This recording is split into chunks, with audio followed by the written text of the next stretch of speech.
Okay, so ito yung tinatawag nila na ubog. Gawa ito sa ah, ano ba 'yun? Silag. Silag. Yan. Yung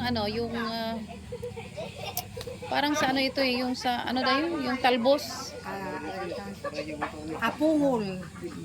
Sa Pangasinan, apungol. Apungol ng ng nyog. Yung ginagawa Pero na ito ito naman lumpia. galing ng silag.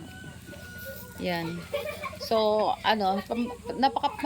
pambihira nito kasi you have to cut yung puno ng silag bago ka makagawa ng ganito.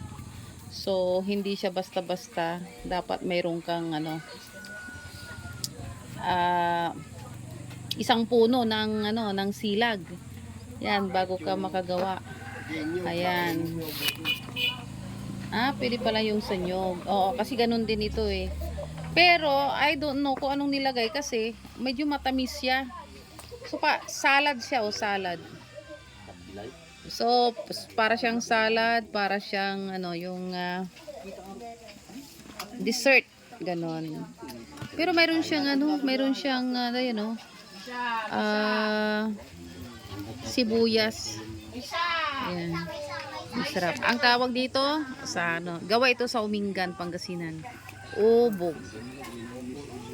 Ubog, obod. Yan.